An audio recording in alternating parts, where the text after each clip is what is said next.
Bonjour et bienvenue tout le monde à ce troisième dîner d'apprentissage organisé par le CREMIS. Le CREMIS, c'est le Centre de recherche de Montréal sur les inégalités sociales, les discriminations et les pratiques alternatives de citoyenneté, un centre de recherche en milieu de pratique situé au sein du centre-sud de l'île de Montréal. Alors, avant d'entrer dans le vif du sujet d'aujourd'hui, je me permets de revenir un court instant sur le contexte en amont de l'élaboration de la série de dîners d'apprentissage en itinérance par le CREMIS. Donc, les dîners d'apprentissage, ils ont pour objectif de susciter des échanges autour des contenus du guide des bonnes pratiques en itinérance qui ont été rendus disponibles en totalité sur le site web du CREMIS en 2022. Et donc, de manière un peu plus concrète, on réunit des invités issus de l'institutionnel, du communautaire, de la recherche, parfois des personnes avec des expériences vécues autour d'une thématique ou de questions qui sont pertinentes pour la pratique auprès de personnes en situation d'itinérance ou à risque de le devenir. Et ce faisant, on crée un espace qui contribue au développement professionnel des intervenants du réseau de la santé et des services sociaux. La séance d'aujourd'hui est un peu spéciale dans la mesure où elle constitue l'activité préparée par le CREMIS dans le cadre de la semaine de la mission universitaire de la DEUR du CCSMTL. Donc, dans ce contexte, on souhaite la bienvenue aux collègues des autres directions de l'établissement qui se joignent à nous pour le dîner d'aujourd'hui. Et sans plus tarder, je cède la parole à notre animateur, Alain Arsenault, organisateur communautaire au CCSMTL, à prendre le relais pour l'animation du webinaire. Comme Julie le mentionnait, je suis organisateur communautaire au centre-sud de l'île de Montréal. Je suis également co-porteur du champ de recherche au CREMIS, là, diversité sexuelle et pluralité des genres, avec Kevin Lavoie, qui est professeur adjoint à l'Université Laval. Et il y a plusieurs personnes aussi qui se sont greffées à ce champ-là. Aujourd'hui, ce qui est intéressant avec le thème, intervenir auprès des personnes à risque ou en situation d'itinérance en tenant compte de la diversité sexuelle et de genre, c'est qu'on a un peu le croisement de deux champs du CREMIS. Donc, c'est vraiment une belle occasion qu'on a aujourd'hui là, de combiner ces deux intérêts-là, ces deux champs-là. Aujourd'hui, pour nous en parler, on accueille trois personnes. En fait, il y a Philippe Benoît Côté, qui est professeur en sexologie à l'Université du Québec à Montréal, qui est également membre du CREMIS. Jorge Flores Aranda, qui est professeur à l'École de travail social de l'UQAM, qui est aussi membre de l'Institut universitaire sur les dépendances, ainsi que Francky Catherine Lecourt, qui est à la coordination du projet La Maison Lambda, donc de l'organisme Jeunesse Lambda. Donc aujourd'hui, les objectifs qu'on poursuit de manière un petit peu plus spécifique, c'est vraiment de considérer quels sont les défis particuliers auxquels font face les personnes LGBTQ+, en situation ou à risque d'itinérance. Également, de décrire des approches d'intervention qui sont susceptibles de mieux répondre aux besoins de ces personnes-là, donc qui sont en situation ou à risque d'itinérance, et aussi de considérer, de regarder de nouvelles pratiques qu'on peut adopter pour favoriser le déploiement d'une offre de services qui soit plus adaptée aux besoins, aux aspirations des personnes LGBTQ+. Donc, ça, c'est pour les objectifs. Le déroulement maintenant, le webinaire va se diviser en 4 blocs, si on veut. Donc, premièrement, il va y avoir des présentations de nos 3 panélistes, donc environ 15 minutes chacune. Ensuite, on va passer à une période de questions pour les panélistes sous forme de table ronde. Donc, on aura l'occasion de revenir sur les thématiques ou les sujets abordés lors des 3 présentations et puis d'approfondir un peu plus ensemble. Et par la suite aussi, on aura questions, commentaires du public. Donc là, on va vous inviter à les écrire dans le questions et réponses. Donc, vous avez questions et réponses au bas de votre écran, si je ne me trompe pas. Donc, vous pouvez écrire soit des réflexions, des questions que vous voulez adresser à l'une ou l'autre des panélistes ou encore des réflexions que vous avez. Donc, vous pouvez, dès que vous en avez l'envie de mettre des questions dans la section questions et réponses et on pourra y revenir à ce moment-là. Donc, je pourrai les lire, regarder, puis inviter les panélistes à y répondre. Puis, on terminera avec une présentation du guide des pratiques en itinérance et c'est ça qui va clore notre rencontre aujourd'hui. Donc, maintenant, pour mettre la table, un petit tour d'horizon général là, sur différents concepts ou notions en lien avec le sujet d'aujourd'hui. J'inviterai Jorge Flores Aranda à faire sa présentation. Donc, merci Jorge, bienvenue. Bonjour tout le monde, merci beaucoup Alain pour la présentation. Bonjour tout le monde, j'espère que vous allez bien. Donc comme Alain l'a mentionné, je vais simplement mettre la table pour la discussion d'aujourd'hui. Donc je vais partir le diaporama. J'espère que vous allez bien voir l'écran. Merci encore au Crémis pour l'invitation. Je suis très content d'être là aujourd'hui avec vous. Donc, avant tout, je voudrais souligner quand même que je suis actuellement sur des terres qui font partie d'un territoire traditionnel non cédé de Ganiyenke Haga, donc un territoire mohawk qui a longtemps servi de rassemblement, des lieux d'échange et des rassemblements entre les peuples.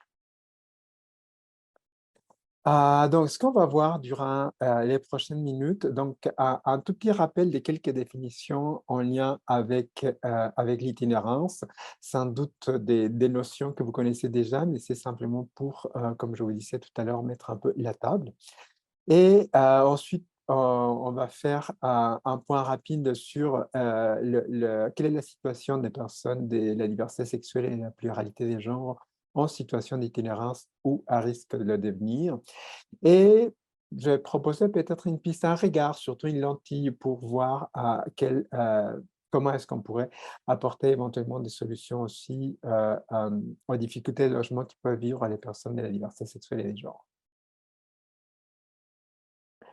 Donc, quelques notions que vous les connaissez sans doute, donc ça sera sans doute un rappel pour plusieurs d'entre vous. Donc, il y a plusieurs types d'itinérance, évidemment. Donc, il y a l'itinérance situationnelle, donc qui fait référence donc, au fait que quelqu'un peut se retrouver en itinérance, peut se retrouver sans domicile à un certain moment de sa vie et que cet événement ne revient pas nécessairement. Il y a aussi l'itinérance cyclique, donc des périodes dans lesquelles les personnes se retrouvent sans domicile, qui se retrouvent donc en itinérance et à des moments, à différents moments, à des moments répétés. Et il y a l'itinérance chronique, donc l'itinérance qui fait référence au fait que quelqu'un se retrouve sans logement durant en fait une période de temps assez longue. Donc c'est souvent ce qu'on voit dans nos rues, par exemple, donc ce qu'on pourrait qualifier de ce qui est le plus visible en termes d'itinérance, mais pas nécessairement la plus nombreuse. Les personnes en situation d'itinérance peuvent se retrouver un peu partout, dans des espaces qui sont, par exemple, non destinés à l'habitation, que ce soit dans des squats, dans la rue, dans des parcs, dans des stations de métro, évidemment dans des refuges d'urgence, mais pas uniquement des refuges d'urgence destinés aux personnes en situation d'itinérance. Il peut y avoir des personnes qui se retrouvent aussi dans d'autres centres d'hébergement, comme pense par exemple au centre d'hébergement pour personnes victimes de violences. Donc, il peut y avoir aussi des personnes donc, en itinérance qui n'ont pas un domicile ou qui font partie de personnes qui sont à différents niveaux d'itinérance, comme on a vu tout à l'heure. Ça peut être des personnes qui se retrouvent dans un hébergement provisoire ou aussi dans des logements précaires, insalubres, ou dans des espaces où ils ne sont pas assurés d'y rester également.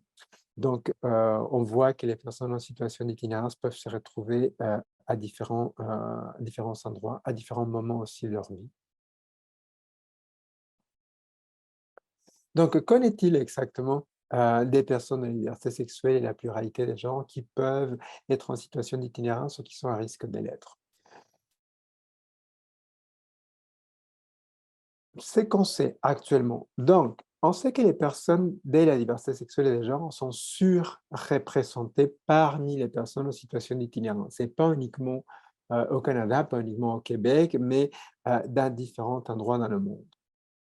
Mais plus précisément à Montréal, lors du dénombrement en 2018, évidemment, malgré les critiques qu'on peut avoir par rapport au dénombrement, euh, parmi les près de 6 000 personnes qui avaient été dénombrées, recensées à ces moments-là, il y avait près de 12%, 11,7% plus précisément, des personnes qui rapportaient avoir une orientation sexuelle autre qu'hétérosexuelle, qui faisaient partie des personnes qui avaient été dénombrées à ces moments-là, et 2,25% des personnes qui rapportaient avoir une identité trans. On voit aussi que les jeunes LGBTQ+, sont particulièrement aussi surreprésentés parmi les personnes en situation d'itinérance, dépendamment des études qu'on consulte. On voit que les jeunes, donc en bas de 30 ans, parfois peuvent représenter entre 15 et 30% des jeunes en situation d'itinérance. Et si on regarde en fait leur poids démographique, on se rend compte à quel point ils et elles sont surreprésentés parmi les personnes en situation d'itinérance. Donc, si on se fie au recensement, mais c'est sûr que le recensement a été fait uniquement auprès des personnes âgées entre 18 et 59 ans, mais quand même, on peut voir qu'il y avait dans le recensement, le dernier recensement, donc 3 personnes uniquement qui se définissaient comme n'étant pas hétérosexuels au cours dans le dernier recensement, pardon. Donc, on voit quand même, si on revient, on voit quand même qu'il y avait 3% des gens qui se disaient non hétérosexuels, mais on avait quand même près de 12% des gens qui rapportaient une orientation sexuelle autre qu'hétérosexuelle, qui ont été dénombrés en 2018 en étant en situation d'itinérance. Donc, on voit quand même que le poids démographique est différent et que donc ils sont évidemment surreprésentés parmi les personnes en situation d'itinérance. Qu'est-ce qui explique ces faits-là? Différents éléments peuvent l'expliquer, sans nécessairement qu'il y ait un seul facteur qui puisse, à lui tout seul, expliquer pourquoi il y a plus de personnes dans la liberté sexuelle et des gens en situation d'itinérance. On sait que ce n'est pas une population homogène, comme dans le reste de la population. Mais il y a plusieurs caractéristiques, par exemple dans le genre, l'origine culturelle, le statut socio-économique, qui peuvent aussi constituer d'autres facteurs de pression qui vont avoir une influence sur le risque d'être en situation d'itinérance. Et donc, si on ne regarde pas justement les autres facteurs de vulnérabilité qui pourraient influencer que les gens se retrouvent en situation d'itinérance, donc on peut aussi éventuellement passer à côté de l'identification des facteurs qui expliqueraient donc pourquoi les personnes à liberté sexuelle et des genres sont beaucoup plus à risque donc, que les autres à se retrouver en situation d'itinérance. Mais on peut penser aussi évidemment aux questions associées à l'homophobie, à la violence vécue dans certains foyers. On peut penser aussi à l'intimidation dans les écoles. Bref, donc il y aurait plusieurs évidemment facteurs qui expliqueraient, mais il y aurait aussi d'autres caractéristiques, donc comme celles que j'ai nommées, qui peuvent aussi avoir une influence donc sur le fait d'avoir plus de risques de se retrouver en situation d'itinérance. Donc, il y a des groupes qui sont plus à risque à l'intérieur des personnes de la diversité sexuelle et des genres. On avait parlé tout à l'heure des jeunes, donc les jeunes de la diversité sexuelle et des genres sont beaucoup plus surreprésentés que les personnes plus âgées à être en situation d'itinérance. On voit donc qu'il y a, en plus des jeunes, il y a aussi les femmes transgenres qui constituent un des groupes les plus touchés aussi par l'itinérance. Plusieurs de ces personnes peuvent se retrouver en situation de vulnérabilité qui va aussi les exposer à d'autres difficultés ou à d'autres soucis, comme par exemple, ils peuvent être exposés aussi à une consommation importante de substances, à la violence. Ils peuvent avoir recours au travail du sexe, ils peuvent être aussi judiciarisés. Donc, des situations qui pourraient aussi, dans certains cas, les mettre plus à risque sur d'autres dimensions de leur vie.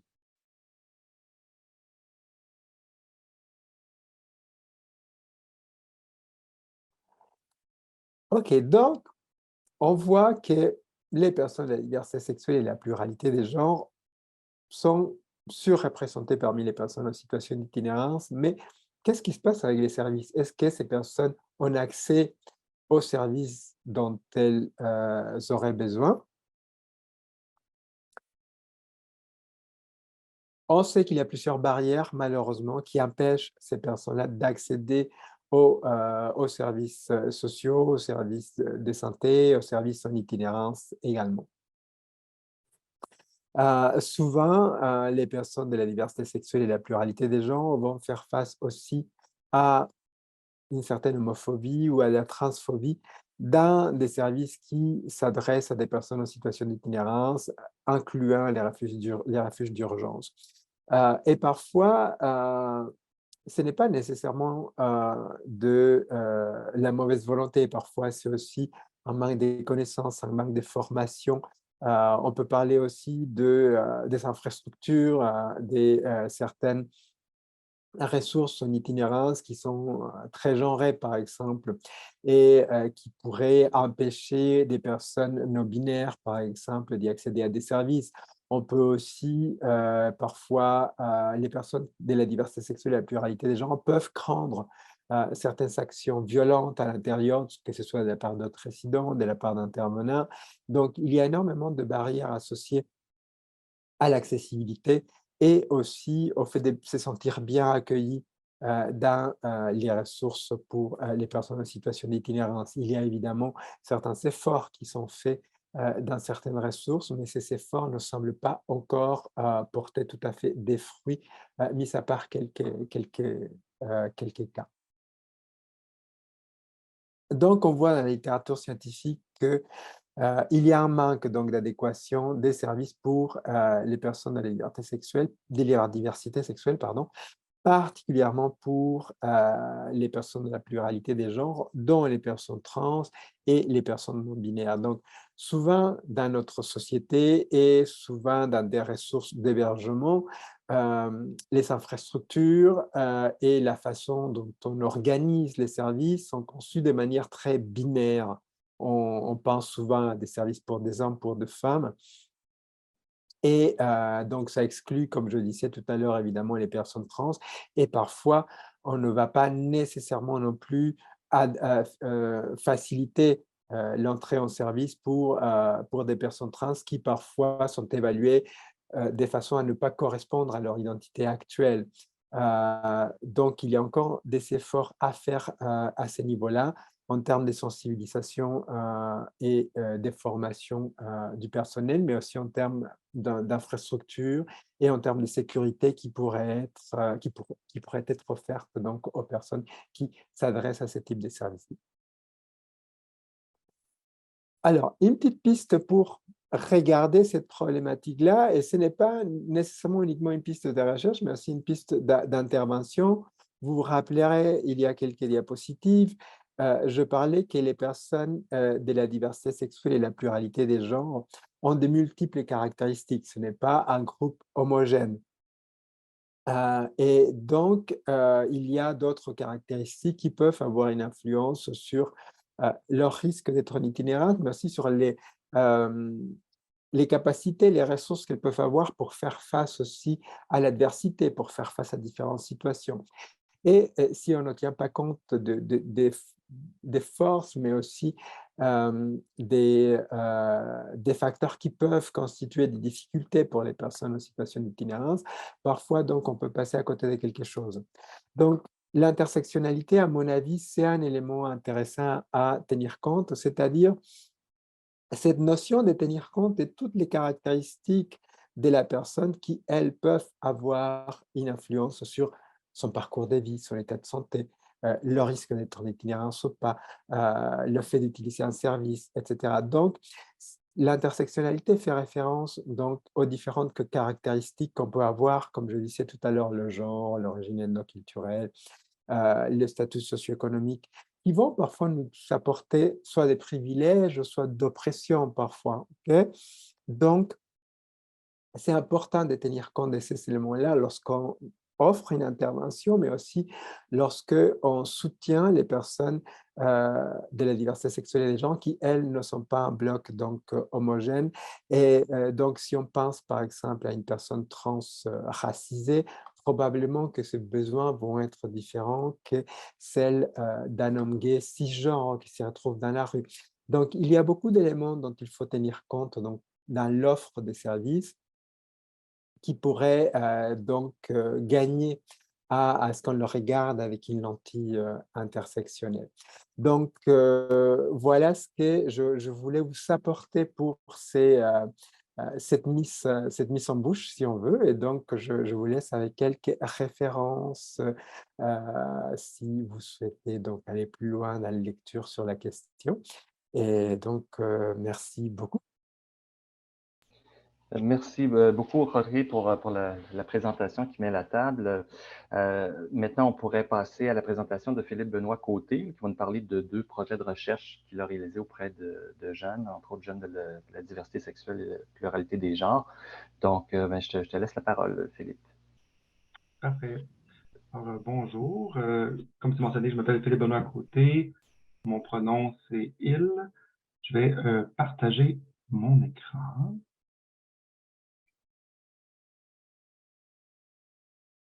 Alors, c'est bon, vous voyez mon diaporama. Alors, moi, je vais me concentrer principalement, en fait, sur les jeunes LGBTQ+, en situation d'itinérance, à partir de 2 projets de recherche qu'on a réalisés, en fait, dans les dernières années. Donc, je vais vous présenter des constats de recherche associés avec certains travaux scientifiques aussi. Et je vais me concentrer tout particulièrement, je dirais, sur 2 grandes thématiques. Ça recoupe un peu aussi la présentation de Henri qui a fait juste avant. Je vais me concentrer, entre autres, sur le passage à l'itinérance, donc un moment important, un moment charnière. Et l'autre grande thématique, c'est toute la question là, des ressources, donc les défis, les stratégies mobilisées par les jeunes LGBTQ+, pour naviguer en fait dans les ressources en itinérance. On voit bien, Philippe Benoît. Super, merci, parfait. Alors, 2 projets de recherche qu'on a réalisés dans les dernières années. Je vais y aller assez rapidement ici, là, juste pour vous mettre un peu la table et comprendre qu'est-ce qu'on a créé aussi comme échantillon, qu'est-ce qu'on a obtenu comme résultat. Donc, dans un premier temps, on a fait un projet de recherche entre 2015 et 2018, un projet de type plus exploratoire. Donc, on a rencontré 7 jeunes LGBTQ+, en situation d'itinérance à Montréal, avec vraiment une visée qualitative. Donc, on a fait des entretiens individuels en profondeur avec les jeunes, comprendre plusieurs choses, leurs expériences de vie.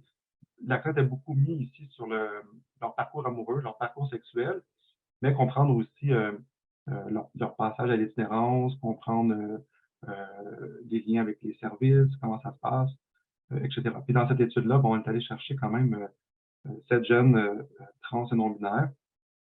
Et cette réflexion-là sur cette sous-population-là qu'on n'avait pas nécessairement là, bien conceptualisée comme point de départ, ben, ça nous amenait en fait à voir que les jeunes trans non-binaires avaient des besoins particuliers, criants en fait, sur la question de l'itinérance. Et là, on est allé chercher un autre financement en fait entre 2020 et 2025, un projet qui est en cours en ce moment, qui focalise directement en fait sur les jeunes trans et non-binaires en situation d'itinérance, avec une vision un peu plus grande aussi. Dans ce projet-là qu'on mène en ce moment, on a une visée, je dirais, plus provinciale. Donc, on a ciblé 8 régions au Québec. On a déjà réalisé des groupes de discussion avec presque une quarantaine d'intervenants et intervenantes à travers ces 8 régions. On a commencé là, dernièrement à faire des entretiens individuels avec des jeunes. On vise ici une quarantaine de jeunes dans ce projet-là, avec un peu la même idée, mais l'idée c'est de trajectoire de vie, puis comprendre beaucoup le recours, le non-recours des jeunes trans non-binaires avec les services. Voilà un peu sur les projets qu'on a menés, puis que c'est à partir de ces projets-là, de ces constats-là, que j'ai organisé la présentation aujourd'hui. Sur la question du passage à l'itinérance, premier élément, en fait, qui revient constamment dans les travaux, un peu comme l'a abordé Henri, et que nous aussi, on a découvert à travers nos études, c'est toute la question, en fait, du climat social dans notre société, le climat social hétérosexiste, normatif, dans lequel on vit. Ce climat social-là fait en sorte qu'on a tendance à présumer, en fait, de l'hétérosexualité des personnes, de leur cis-identité.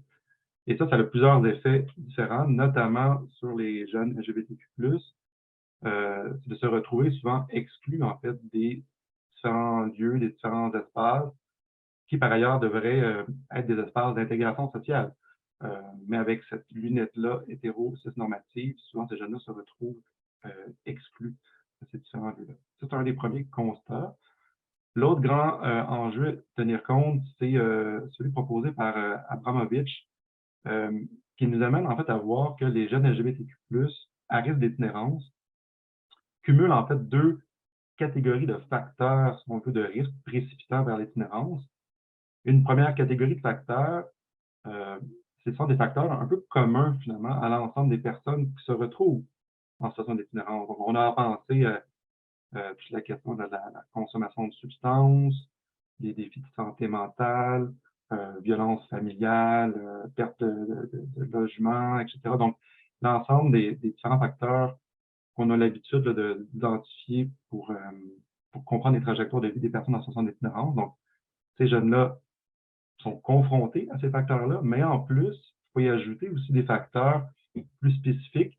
Si on reprendrait un peu la théorie du stress minoritaire, on dirait que ce sont des facteurs particuliers là, avec leur statut minorisé, donc des facteurs reliés au stress minoritaire, centrés beaucoup sur la discrimination, en fait, sur la base de leur orientation sexuelle, leur identité de genre, leur expression de genre, qui fait en sorte que ces jeunes-là se retrouvent à la fois confrontés aux facteurs communs de l'itinérance, en plus des facteurs plus reliés au stress minoritaire, qui vient complexifier en fait leur trajectoire et fragiliser aussi leur trajectoire de vie. Donc, premier élément. Autre élément aussi qu'on a beaucoup documenté, là, les jeunes, les internet intervenants qu'on a rencontrés ont beaucoup parlé du milieu familial comme un milieu en fait, dans lequel tu peux produire en fait, de l'itinérance. Un des enjeux qu'on retrouve beaucoup, c'est un peu l'idée de milieu familial toxique, donc un milieu familial hétéro-cis-normatif dans lequel on va, avec les parents, les cousins, cousines, etc., l'ensemble du milieu familial vont produire des comportements, des attitudes homophobes, biphobes, transphobes, pas nécessairement ciblés directement sur les jeunes LGBTQ+, mais que c'est présent. Donc, c'est présent constamment. Et ça, en fait, ce qu'on remarque, c'est que ça crée un climat social stressant, anxiogène, crée beaucoup de souffrance, de détresse chez les jeunes LGBTQ+. Et ça devient souvent un moteur, en fait, de fuite, de fugue de ce milieu familial hétéro-systématique. Première idée. L'autre idée, c'est le concept de neutralité négative. Donc, en fait, c'est l'idée de réaction parentale un peu plus mitigée, finalement, au dévoilement de l'orientation sexuelle, de l'identité de genre. Donc, je vais donner des exemples, là, des parents qui peuvent un peu ignorer, en fait, l'orientation sexuelle, l'identité de genre, ignorer leurs jeunes, leurs enfants, d'offrir un soutien mitigé, même quelquefois un peu paradoxal. Donc, des fois, être un peu soutenant, envoyer des commentaires qui se veulent un peu soutenants, mais en même temps, certaines fois, agir autrement avec plus des comportements discriminatoires, ce qui fait que ça peut évidemment fragiliser les trajectoires de vie des jeunes, puis ça peut les pousser aussi à faire des fugues, à se sortir de ce milieu qui peut être un peu paradoxal, en fait, pour les jeunes LGBTQ+. Et l'autre idée par rapport au milieu familial qui revient beaucoup, que nous, on a beaucoup documenté, entre autres chez les jeunes, les intervenants intervenantes, c'est toute l'idée de la figure type, je dirais, qu'on associe au milieu familial, qui va expulser les jeunes lors d'un dévoilement de l'orientation sexuelle, de l'identité de genre. Donc, une famille qui n'accepte pas, qui n'arrive pas, en fait, à fonctionner là, avec ce dévoilement, puis ça mène vraiment à mettre à la porte le jeune. Donc, le jeune se retrouve complètement exclu volontairement, finalement, de la famille. Et se retrouver à naviguer dans les centres-villes, naviguer dans les ressources là, en espérance. L'autre grand milieu qui revient beaucoup dans nos travaux, dans la littérature, c'est la protection de la jeunesse, donc le type de protection de la jeunesse. Ce qu'on retrouve, entre autres, dans un premier temps, c'est les multiples placements et déplacements. Donc, des jeunes qui se retrouvent forcés à se déplacer constamment entre différents milieux d'accueil, différents centres de jeunesse, différentes unités de vie, en fonction de réactions négatives perpétrées par les autres jeunes dans ces espaces de vie-là, par les familles d'accueil elles-mêmes. Donc, beaucoup de réactions négatives qui font en sorte que les jeunes se retrouvent en fait constamment déracinés. Il n'y a pas de racines profondes placées dans un lieu accueillant et chaleureux. Donc, multiples placements et déplacements. L'autre idée qui est un peu interconnectée, c'est les expériences en fait, de menaces, de violence, de coercition dans ces espaces de vie-là, donc dans les services de protection de la jeunesse, beaucoup en raison de leur orientation sexuelle, de leur identité de genre et de leur expression de genre. Puis l'autre grande idée, ben, c'est la question de la fin de la prise en charge par les services de protection de la jeunesse. Donc, on le sait, là, à 18 ans, les jeunes sont amenés à aller vers leur autonomie, vers une forme d'indépendance, avec plus ou moins des services d'accompagnement ou de filet social là, à la sortie des centres de jeunesse, entre autres. Mais ce qu'on remarque, en fait, particulièrement chez les jeunes LGBTQ+, cette transition-là entre la fin des services de protection de la jeunesse et vers l'autonomisation, c'est beaucoup plus fragile pour plein de raisons, notamment parce que les jeunes, ben, à la fin, ils ont de la difficulté évidemment à retourner dans leur milieu familial, un milieu familial qui a été toxique, qui a été difficile. Puis en même temps, ben, les expériences de violence, d'intimidation à l'intérieur même des services de protection de la jeunesse font en sorte que ce sont des jeunes qui ont souvent peu de liens, en fait, peu de réseau social de soutien, qui fait que, ben, une fois sortis là, des services de protection de la jeunesse, ils n'ont pas beaucoup de personnes, en fait, sur qui ils peuvent se reposer. Puis c'est des jeunes qui peuvent se retrouver justement plus isolés, plus seuls, en fait, et se ramasser là, en espérance. Au niveau de l'école, donc ça revient aussi ça dans nos travaux, l'école comme espace, en fait, producteur d'itinérance chez les jeunes LGBTQ+. Ce qu'on retrouve, c'est beaucoup la question de l'intimidation, de la discrimination à l'intérieur des écoles sur la base de l'orientation sexuelle, l'identité de genre, l'expression de genre. Ce qui est intéressant ici à soulever, c'est ce qu'on remarque beaucoup, c'est que ça se cumule avec des expériences difficiles dans la famille. Donc, les jeunes souvent disent, ben, ça se passe pas bien à la maison, je me retrouve à l'école, ça se passe pas encore bien à l'école. Donc, je me retrouve un peu comme exclu de l'ensemble de mes espaces d'intégration, mes espaces de socialisation. Des jeunes qui se sentent souvent très, très isolés, très seuls, donc pas de soutien, en fait, dans aucun lieu d'attache. Et là, ça peut déclencher le processus de décrochage scolaire lié à la fugue, la fuite. Donc, tout simplement d'essayer de partir de leur espace de vie pour un peu se reconstruire là, ailleurs. Ça peut mener vers l'itinérance dans ce cas-là. Malgré tout, là, c'est mon troisième psycho ici qui se veut un peu plus positif. Donc, les intervenantes qu'on a rencontrées, mais aussi les travaux scientifiques nous pointent sur le fait que c'est pas juste négatif. La même chose pour les services de protection de la jeunesse, c'est pas tout blanc, tout noir. Là. Il peut y avoir du positif aussi. Puis ce qu'on voit, entre autres, dans le milieu scolaire, c'est quand c'est des milieux scolaires qui mettent des pratiques plus inclusives, ce qu'on voit, ça peut devenir un espace sécuritaire, en fait, pour les jeunes LGBTQ+. Comme un intervenant l'a mentionné ici, là, ça peut même devenir un échappatoire, en fait, pour ces jeunes-là, surtout quand ça ne se passe pas bien dans le milieu familial. Au niveau des ressources en itinérance, les défis, les stratégies mobilisées qu'on a documentées, un des premiers défis qui revient beaucoup, et Henri en a fait allusion dans sa présentation, c'est toute la question en fait de l'invisibilisation en fait de la diversité sexuelle et de la pluralité de genre dans les ressources en itinérance. Ce qu'on voit en fait, c'est que les politiques en fait qui sont développées dans les différents organismes, dans les différentes ressources, veulent assurer une certaine forme de sécurité, mais en même temps, ce qu'on constate, c'est que c'est souvent des politiques qui s'appuient sur une conception hétérocisnormative. Donc, on présume en fait de l'hétérosexualité, de la cis-identité des jeunes. Ce faisant, ben, on néglige, on masque en fait de prendre en considération la pluralité en fait des orientations sexuelles, des identités de genre. Puis on prend pour acquis en fait que tout le monde qui est présent dans nos ressources, ben, ce sont des personnes hétérosexuelles ou des personnes cis. Ce qui est évidemment pas le cas. L'autre enjeu sur l'invisibilisation, mais c'est toute la question des différents manques de services là, de différentes sortes. Ce qu'on a constaté, nous, entre autres, c'est des manques de services spécialisés sur les enjeux de la diversité sexuelle, pluralité de genre. Évidemment, au Québec, il existe plusieurs types de services qui focalisent en fait sur la diversité sexuelle, pluralité de genre. Mais nous, ce qu'on a remarqué, entre autres auprès des intervenantes, c'est que souvent, ces services-là spécialisés, il n'y en a pas beaucoup dans chacune des régions. Des fois même, il y a comme un service pour un grand territoire, ce qui fait en sorte que ces services-là sont surbookés, là, sont surinvestis, ont souvent pas beaucoup de personnel, puis il ne peut pas répondre non plus à l'ensemble des demandes provenant, entre autres, du milieu de l'itinérance. Ça, c'est un des premiers enjeux. Puis l'autre enjeu, ben, c'est toute la question de manque de services vraiment dédiés, là, comme des ressources d'hébergement pour et par des personnes LGBTQ+.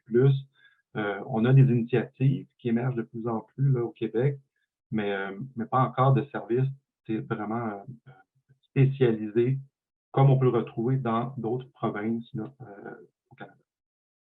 Puis juste rapidement, là, mais ça fait en sorte que ben, souvent, il y a des référencements qui vont se faire un peu de façon erronée. Là, souvent, ce que les jeunes nous disent, ben, c'est qu'ils nous envoient à Montréal, mais à Montréal, il y a certains services, mais on ne peut pas répondre à tout non plus à Montréal. Donc, on se retrouve souvent un peu à la dérive, là, même dans les grands centres.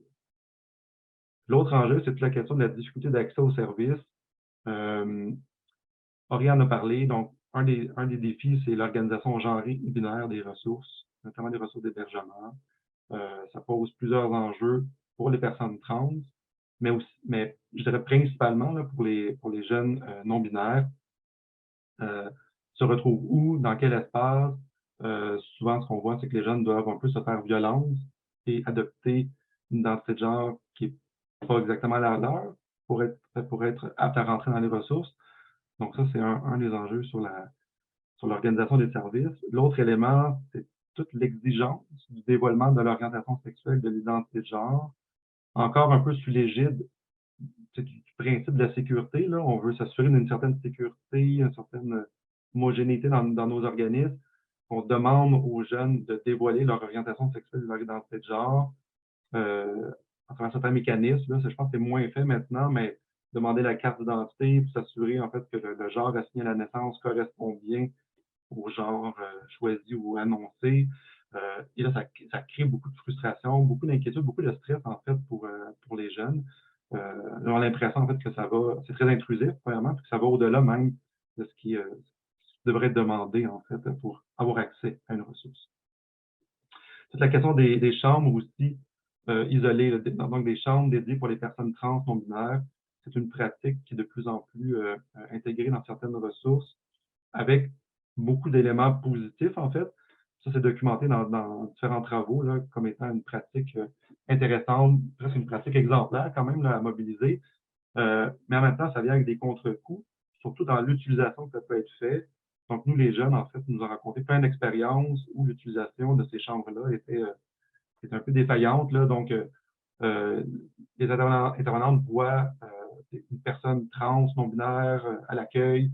Donc, tout de suite, la place dans cette chambre dédiée là, pour les personnes trans non-binaires, sans trop lui demander son consentement, son confort.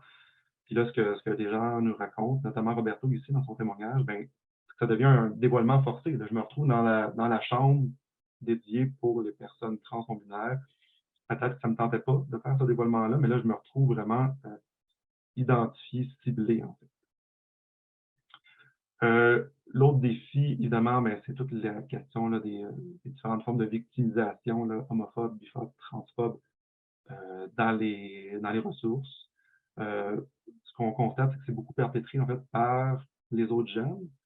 Et ce qu'on a documenté aussi, c'est que les intervenants intervenantes peuvent être un soutien en fait intéressant et important. Mais ce qu'on se rend compte souvent, c'est l'absence de réaction de la part des intervenants intervenantes lors de ces actes de victimisation homophobe, biphobe, transphobe. Et ça, ben, les jeunes qu'on a interrogés, ça revenait beaucoup cette idée-là d'absence de réaction. C'était vu comme une stratégie, à la limite, qui venait banaliser finalement. C'est comme si on n'intervient pas pour empêcher, ben, on laisse faire ces actes de victimisation. Donc, c'est comme si on endosse en quelque part l'homophobie, la biphobie, la transphobie dans nos ressources.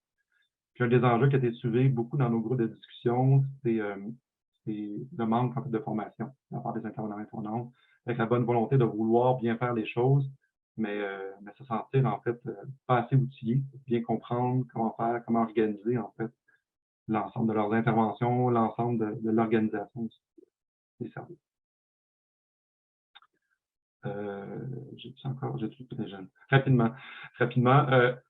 3 réactions qu'on a réussi à identifier, en fait, dans notre étude, des réactions de la part des jeunes, en fait.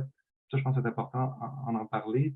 Une première réaction qu'on a identifiée à ces défis, en fait, dans les ressources, ben, c'est toute la question de la résignation. Il y a des jeunes qui vont se résigner, en fait, à aller dans les ressources, malgré le fait qu'ils vont être confrontés à de la victimisation, mais ils n'ont pas vraiment le choix, en fait. Il faut qu'ils aillent dans les ressources pour manger, pour dormir, pour répondre à certains besoins. Donc, se confronter finalement à ces actes de victimisation-là, et se résigner à en vivre.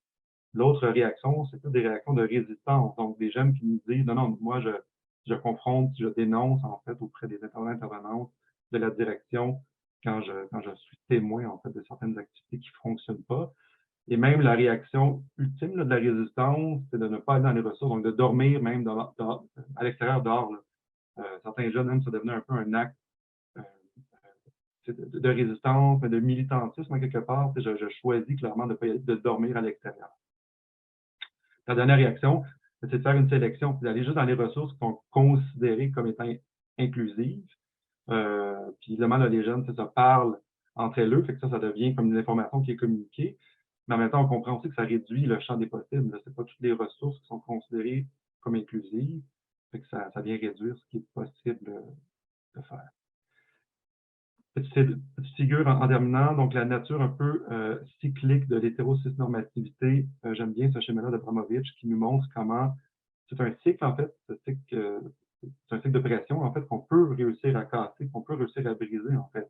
Puis l'idée derrière ça, c'est de montrer comment nos propres méconnaissances comme intervenants-intervenantes ben, font en sorte qu'on adopte des pratiques qui, des fois, peuvent mener, en fait, à certaines victimisations. Ça fait en sorte, évidemment, que les jeunes LGBTQ+, ben, se sentent confrontés, se sentent pas à l'aise, pas reconnus, peuvent dissimuler leur orientation sexuelle, leur identité de genre, ou simplement ne pas utiliser les ressources. Ça fait en sorte que, bien évidemment, les intervenants-intervenantes sont moins en contact avec la pluralité de genre, la diversité sexuelle.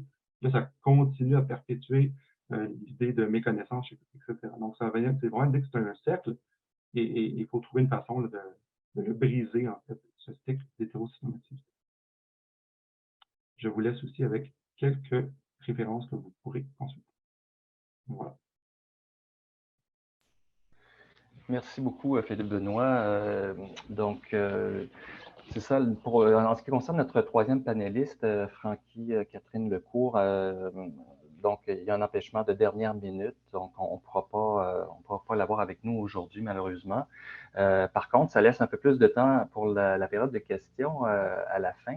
Donc, moi, je vous invite vraiment là, à utiliser la fonction questions-réponses. Vous êtes maintenant rendu environ plus de 90 participantes. Alors, ça veut dire qu'il y a sûrement plein de questions qui pourraient surgir. Alors, n'hésitez pas à inscrire des questions.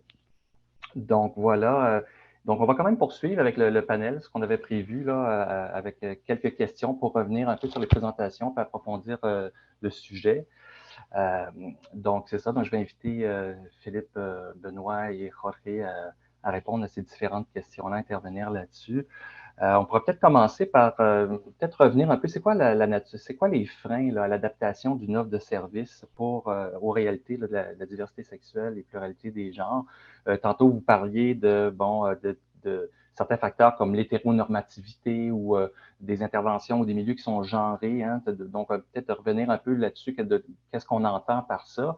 Aussi, il y avait un autre élément aussi qui avait été amené aussi, c'est bon, il y a l'adaptation des services, mais il y a aussi la création de ressources qui sont vraiment peut-être plus par et pour, ou du moins, en tout cas, qui s'adressent spécifiquement. On sait qu'au Québec, il y en a très peu. Il y a eu quelques initiatives. Et puis, il y en a une, entre autres, je pense à la Clinique Mauve, mais il y a très peu de choses qui ont été développées au Québec, ce qui, moi, me surprend un peu, compte tenu d'une certaine ouverture qu'on retrouve ici au Québec par rapport à ces questions-là. Donc, peut-être se demander un petit peu là, ce serait quoi les avenues peut-être à explorer pour justement faire en sorte que ces ressources-là soient mieux adaptées aux personnes de la diversité sexuelle et de genre. Donc, qu'est-ce qu'on pourrait faire au fond là, pour un petit peu, d'abord, quelle est la nature des freins à l'offre de service, puis qu'est-ce qui pourrait être des avenues à explorer ou peut-être à investir davantage? Je ne sais pas si Philippe ou Jorge, vous aimeriez intervenir là-dessus? Un des Oui, deux? je peux peut-être commencer, tu compléteras, Henri. Euh, ben, je pense comme on l'a bien présenté, la nature des freins est à multiples niveaux. Mais je pense qu'un des enjeux, en fait, c'est peut-être changer justement l'organisation qu'on a des services en ce moment. Euh, Puis bon, tu l'as bien illustré, là, Alain, là, la question là, c'est des ressources d'hébergement pour jeunes LGBTQ+, c'est, je pense, une clé. Ça revient constamment dans la littérature. C'est revenu aussi, nous, dans nos cours de discussion qu'on a fait avec les intervenants intervenantes. Cette idée-là, en fait, d'offrir en fait, un espace par et pour les jeunes LGBTQ+, particulièrement, je dirais, les jeunes trans non-binaires. Donc, créer un espace que ces jeunes-là se sentent en sécurité, confortable. Puis évidemment qu'il y a des initiatives, comme tu l'as bien nommé, Alain, il y a des initiatives qui se font, en fait, au Québec, ici et là, de différentes pratiques. Mais encore à ce jour, c'est un organisme juste construit autour de cette logique-là. Ça n'existe pas encore. Et pourtant, ben, ce genre d'initiatives-là existent ailleurs, existent au Canada, existent aux États-Unis. Je pense à Toronto, entre autres, le Sprout House, qui a été développé, entre autres, en collaboration avec Abramovich, là, comme on a parlé tantôt.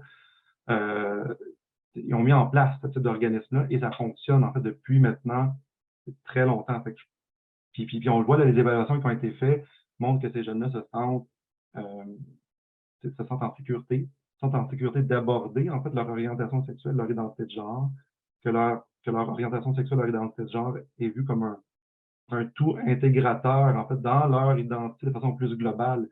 C'est pas juste focalisé ou c'est pas juste grossi, mais ça fait partie en fait des processus d'intervention. Euh, c'est aussi discuter avec les autres jeunes, donc ça devient des espaces plus sécuritaires. Ça, je pense que c'est vraiment une voie là, à miser là-dessus. Je pense que c'est un projet qui est en cours là, en ce moment à Montréal, mais puis en fait, faut sortir aussi de Montréal. Il n'y a pas juste Montréal, il faut essayer de penser peut-être plus largement là, à travers l'ensemble des régions là, du Québec. Tout à fait. Rocky, est-ce que tu aimerais compléter là-dessus? Oui, mais concernant les freins, je crois que, ben, comme Philippe Benoît le mentionnait, il y a les freins qui se retrouvent à différents niveaux. Il peut y avoir des freins très structurels.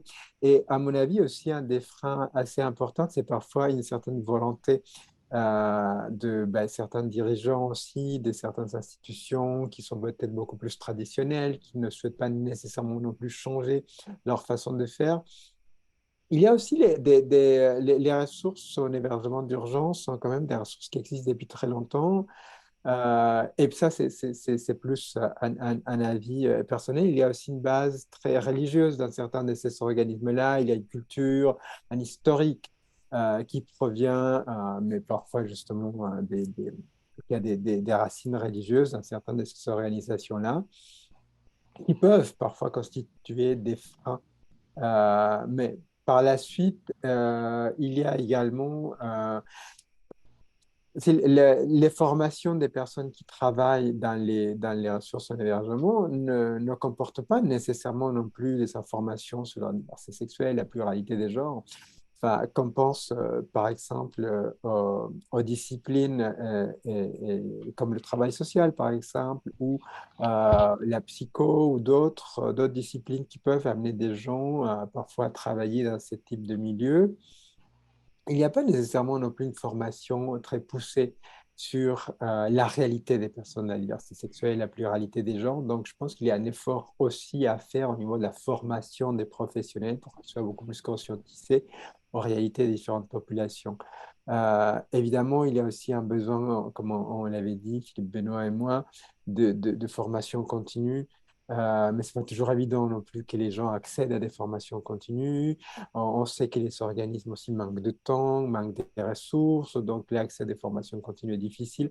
Donc, il faut peut-être aussi voir la façon dont on amène des nouvelles connaissances, des nouvelles façons de faire vers le milieu pour que la plupart des personnes qui y travaillent puissent y accéder sans, sans consacrer du temps qui pourrait être aussi dédié à faire l'intervention, par exemple. Donc, je pense qu'au niveau des freins, il y a beaucoup de choses au niveau un peu plus structurel. Et en termes de qu'est-ce qu'on peut faire, enfin, Philippe Benoît l'a bien souligné, l'importance aussi d'impliquer les gens.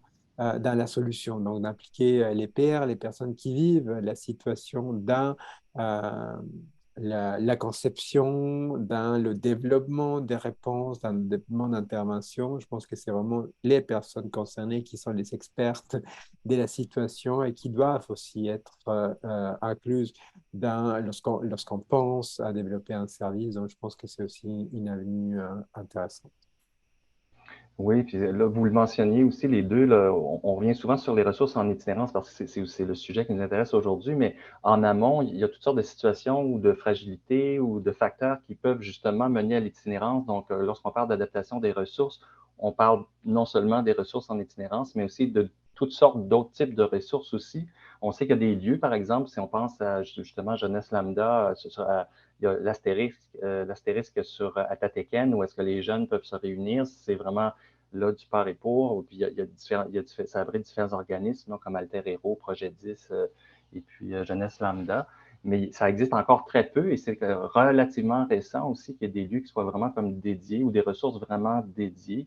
Je ne sais pas, peut-être en terminant là-dessus, est-ce que comment vous expliquez ça, qu'il y ait aussi peu de ressources en place? C'est quand même un peu étonnant. Est-ce qu'on a manqué le coche à un moment donné? On aurait dû s'investir ou investir? Ou est-ce que c'est quelque chose qui s'en vient? Peut-être est-ce qu'il y a parce qu'on parlait de volonté, mais moi, des fois, c'est la capacité aussi, des fois, qui manque. Ouais,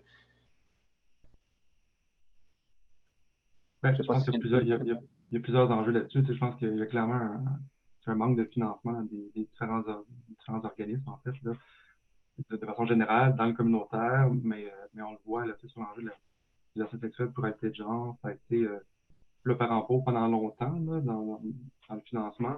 Euh, c'est sûr que là, il y a comme, il semble avoir comme un changement de paradigme, une certaine ouverture, je dirais, plus sociétale par rapport aux enjeux de la diversité sexuelle, pluralité de genre, mais est-ce que ça va se traduire par plus de financement? Ça, c'est une question que je ne sais pas, je souhaite en fait, mais il y a des initiatives quand même. On avait fait, nous, dans des groupes de discussion dans une région au Québec, là, il y avait la volonté de mettre en place justement un centre de jour pour les jeunes LGBTQ+, avec l'idée aussi de précarisation de certains de ces jeunes-là. Donc, puis c'est une initiative qui n'existait pas dans la région qu'on avait documentée. Puis cette idée-là de voir vraiment émerger, en fait, ce type d'organisme-là, c'était vraiment une plus-value, en fait, pour la région. Là. Puis tout le monde applaudissait vraiment euh, euh, grandement cette initiative-là.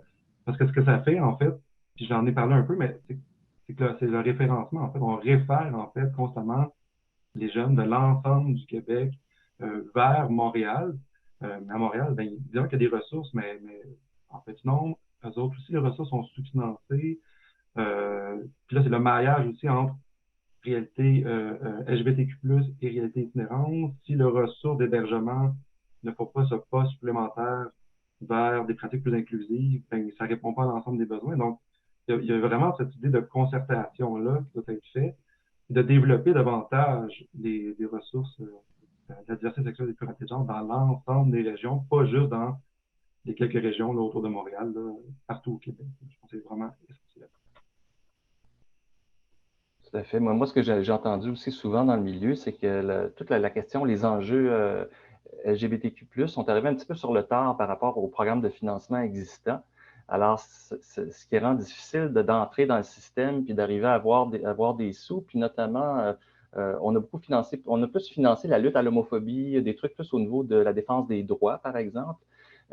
Puis bon, il y a eu toute la période aussi au niveau du VIH-Sida, au niveau des ARSA. Donc, il y a eu du financement qui a suivi à ce niveau-là, mais ça a été très circonscrit. On n'a pas pris ça d'une façon plus globale, par exemple, vraiment au niveau de santé, services sociaux. C'était plutôt ciblé. Et là, lorsqu'on arrive pour présenter des projets, bien là, c'est ça. Les fonds sont déjà engagés et là, c'est quand même un petit peu le parcours du combattant là, pour arriver à bâtir une ressource ou avoir des sous pour faire rouler une ressource avec quand même plusieurs intervenantes ou intervenants. Donc, c'est ça. Moi, c'est un peu l'écho que j'avais, mais comme tu disais, Philippe Benoît, j'ai l'impression, moi aussi, qu'il y a comme un changement de paradigme. Si on regarde au Sud, Centre-Sud, ben là, il y a eu une charte pour intégrer tous les enjeux de la diversité sexuelle et pluralité des genres, justement pour faire des efforts pour ajuster les services, que ce soit les formulaires, les processus d'accueil, pour tenir compte des différentes réalités, que ce soit l'homoparentalité, que ce soit les personnes non-binaires ou transgenres. Donc, il y a des efforts, mais on semble être un petit peu au balbutiement, là. Ça commence à peine, mais je pense qu'il y a certainement une volonté, en tout cas, qui est affichée. Donc, je pense qu'il faut profiter de cette vague-là, mais en même temps, il faudrait que les moyens suivent. Alors, je pense que chaque occasion de le rappeler, que oui, ça prend des sous aussi, puis oui, il y a des besoins qui sont encore là. Et puis, je pense que dans la présentation de Jorge, là, de voir qu'il y a une surreprésentation, justement, des jeunes LGBTQ, même des gens de la diversité sexuelle et pluralité de genre au niveau de l'itinérance, c'est quand même un drapeau qu'on lève, là. Donc, il y a des besoins. Et puis, on le voit de toute façon en milieu scolaire aussi, au niveau des intervenants du CIUS qui interviennent dans le milieu scolaire. Moi, ce qu'on me disait, c'est que c'est les interventions auprès de jeunes en questionnement ou de la diversité sexuelle et tout ça, ça augmente d'année en année. D'ailleurs, c'est pour ça que c'est souvent les intervenants jeunesse qui demandent des formations, qui demandent des ateliers, qui demandent à être outillés.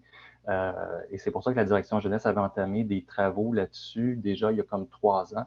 Et il y a eu, ça a donné quand même certains résultats, entre autres au niveau des centres jeunesse. Donc oui, il y a encore beaucoup de chemin à parcourir. Puis c'est ça, il faut que les bottines suivent les babines, comme on dit. Alors, on souhaite que ça aille dans ce sens-là. Si vous voulez, on pourrait peut-être passer à une autre question. Au fond, est-ce que justement, au niveau peut-être plus sociétal, au fond, parce que là, c'est pas juste la question d'itinérance, c'est tout ce qu'il y a en amont, ce qu'il y a après, ce qu'il y a pendant, bon, tout ça. Est-ce qu'il y a certains points sur lesquels on devrait davantage insister, tu sais, comme société, comme adaptation, justement, pour reconnaître ces besoins-là là, en lien avec la diversité sexuelle et la pluralité des genres? Un peu plus global. Je ne sais pas si Croffé voudrait intervenir là-dessus. Est-ce que ça vous inspire comme question? Oui, ben, enfin, je pense qu'il faut quand même qu'il y ait un travail en amont qui se fasse. Tu parlais, Alain, tout à l'heure des questions associées à la lutte à l'homophobie, et je pense que ce sont quand même des luttes qui doivent continuer de se faire. Ce n'est pas parce qu'il y a la reconnaissance de certains droits civiques, que ce soit le mariage, l'adoption, etc., que la discrimination a disparu pour autant. Et donc, je pense qu'effectivement, tant qu'on n'aura pas une société beaucoup plus égalitaire, effectivement, il y aura toujours des personnes de la diversité sexuelle et de la pluralité des gens qui, elles, vont se sentir, qui vont être discriminées, stigmatisées, etc. Donc, oui, je pense il y a plusieurs luttes pardon, à mener, que ce soit justement les questions sociales, l'homophobie, la transphobie. Je pense aussi de façon beaucoup plus générale que les services, nos services sociaux, nos services de santé sont aussi très hétéronormés et très cisnormés aussi. Donc, je pense aussi que ben, tous ces éléments-là font en sorte que les gens ont une certaine méfiance aussi envers les services en général. Et donc, si les gens sont méfiants envers les services parce qu'ils ont eu des expériences négatives en lien avec je sais pas, des attitudes hétéronormatives ou cisnormatives, etc., donc probablement qu'ils ne voudront pas aller dans des ressources que ce soit en itinérance ou autre. Donc, je pense que tu as bien raison, Alain, de cibler, de dire qu'il il faut effectivement regarder large et travailler vraiment en amont. Donc, que ce soit au niveau de la sensibilisation dans les écoles, si je pense notamment à ce que le GRI, l'organisme communautaire, le GRI fait dans les écoles. Donc, je pense que continuer ce type de travail-là, mais surtout aussi l'élargir. Et là, euh, je pense aussi que certaines organisations qui travaillent auprès de la diversité sexuelle et la pluralité des genres, quand on pense à la Fondation Émergence, par exemple, je pense qu'il pourrait aussi davantage sensibiliser la population en question de la pluralité des genres. S'il y a une critique peut-être qu'on peut amener, c'est que peut-être qu'il se concentre peu sur les questions associées à la pluralité des genres. Donc, je pense qu'il y a aussi un autre élément, et je pense que lorsqu'on parle des communautés LGBTQ+, on s'intéresse souvent aussi aux hommes gays cis notamment. Donc, lorsqu'on parle des communautés LGBTQ+, il y a évidemment plus de lettres que le G. Donc, je pense qu'il y a aussi cet aspect-là qui est aussi dans nos communautés. Il faut aussi qu'il y ait un changement et qu'il y ait d'autres services qui se développent pour l'ensemble des communautés LGBTQ+. Tout à fait. Est-ce que tu voudrais compléter, Philippe? Oui, exact. De façon plus structurelle, évidemment qu'il faut penser, si on monte en amont, dans une logique de prévention, c'est qu'il faut adresser aussi les différents lieux, les différents milieux comme des potentielles chutes vers l'itinérance, des points de rupture vers l'itinérance. On parlait de l'école. Il faut que l'école comprenne que, à la fois, il faut travailler sur des enjeux d'inclusion pour la diversité sexuelle et pluralité de genre, mais c'est que ne pas travailler là-dessus, c'est que ça mène vers l'itinérance. Donc, de laisser en fait place à l'homophobie, la biphobie, la transphobie dans nos écoles, non seulement ça crée la souffrance, ça crée la détresse, ça va créer beaucoup de difficultés en fait pour les jeunes LGBTQ+, mais plus loin que ça, c'est que ça va générer aussi de l'itinérance. Donc, il y a quelque chose de vraiment de revenir en amont, de comprendre que ces problématiques-là sont interconnectées, en fait, puis il y a juste des bienfaits, en fait, à mettre en amont de meilleures stratégies, de meilleures pratiques. Dans les écoles, de plus en plus, on le voit, il y a une mouvance quand même, là. Il y a des comités LGBTQ+, qui émergent un peu partout là, dans différentes écoles au secondaire au Québec. Puis ce genre de comité-là, ben, c'est salué, en fait. On le voit, là, dans les travaux scientifiques, les évaluations qui sont faites de ces comités-là, on voit les bienfaits. Évidemment, ce n'est pas une panacée, ça ne répond pas à tout, là, mais ça permet des espaces entre les jeunes, mais ça permet aussi des espaces de discussion avec les directions, en fait, de mettre en fait à la page les réflexions sur la diversité sexuelle, pluralité de genre, d'un peu forcer finalement les enseignants-enseignantes d'en avoir conscience, de peut-être adapter leur vocabulaire, de comprendre les différents enjeux. Donc, ce genre d'instance-là, c'est super, on le voit, les effets positifs.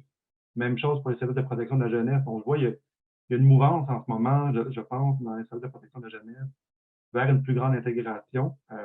Mais encore du travail à faire pour les protéger, en fait, ces jeunes-là qui sont déjà fragilisés aussi, qui sont déjà dans des périodes de leur vie très difficiles, contraignantes. Donc, s'assurer en fait que l'ensemble de ces jeunes-là soient bien intégrés.